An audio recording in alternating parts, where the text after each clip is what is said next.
জানো তো, যাদের কেউ থাকে না তাদের কিন্তু ভগবান থাকেই।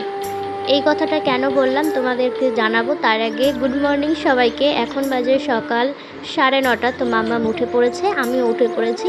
মাম্মামকে এখন ফ্রেশ করিয়ে দেব। দেখো ও টিভি দেখছে আর নাচ করছে, ওকে কার্টুন চালিয়ে দিয়েছি তো সেটা দেখছিল আর নাচ করছিল। ঘুম থেকে উঠে বিছানাটা পরিষ্কার করে তারপর ভিডিওটা অন করেছি। রেগুলার সকালে আগে আমি বাসি কাজ কমপ্লিট করি, তারপর মাম্মামের খাবার করি, তারপর মাম্মামকে খাইয়ে দেওয়ার পর নিজে বাকি। আচ্ছা, এবার আমি তোমাদেরকে জানাই কেন আমি প্রথমেই ওই কথাটা বললাম যে যাদের কেউ থাকে না তাদের ভগবান থাকে। আমার মাম্মামের বয়স এখন 1 বছর 6 মাস। তো মাম্মাম নার্সিংহোম থেকে আসার পর থেকে 1 সপ্তাহ আমি রেস্টে ছিলাম। 1 সপ্তাহ আমার কোনো কাজ বাজ করতে হয়নি, বাড়ির কিচ্ছু করতে হয়নি, মেয়ের কোনো কাজ করতে হয়নি। মেয়ের কাজ বলতে কোনো ন্যাকড়া, কোনো কাঁথা, কোনো কিছুই আমার পরিষ্কার করতে হয়নি। 1 সপ্তাহ আমি রেস্ট পেয়েছিলাম।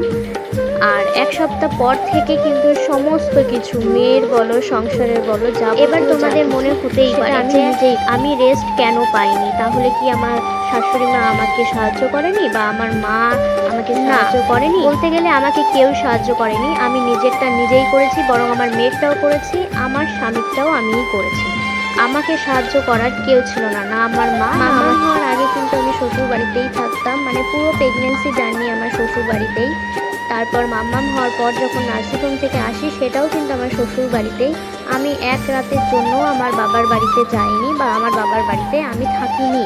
মাম্মাম হওয়ার আগেও আমি থাকিনি 1 রাতের জন্য, মাম্মাম হওয়ার পরও আমি 1 রাতের জন্য থাকি। আমার যেহেতু একার সংসার, মানে আমার স্বামী, আমি আর মাম্মাম, আমরা 3 জনের সংসার, তো সব কিছু কিন্তু আমাকেই করতে হয়। নিজে একদিন শুয়ে থাকলে আমার কাজটাও হয়তো ওভাবেই পড়ে থাকবে, কেউ করে দেওয়া। মাম্মামকে আমি একা হাতে বড় করে তুলেছি, জানি না কতটা কি পেরেছি বা কতটা কি পারবো সামনের দিকে।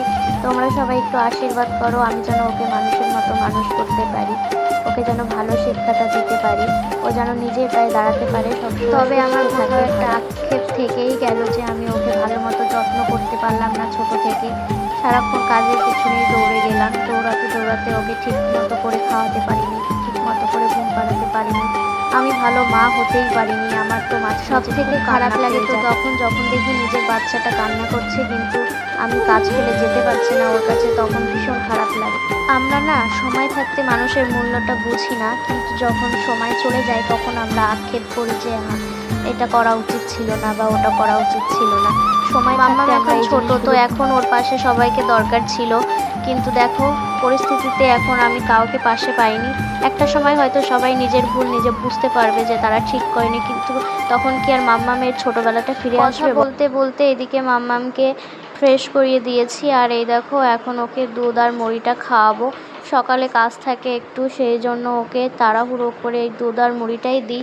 রেগুলার একই খাবার দিই, রেগুলার তো এক খাবার খেতে কারোরই ভালো লাগে না, তাও আমি ওকে জোর করেই দিই।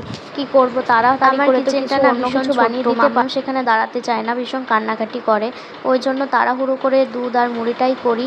এদিকে খাওয়াও হয়ে গেছে আর মাম্মাম পটিও করে দিয়েছে, এখন ওর বাবাকে ডাকছে, বাবা এসো বাবা এসো, কারণ ওর বাবাই ওকে পরিষ্কার করিয়ে দেয়।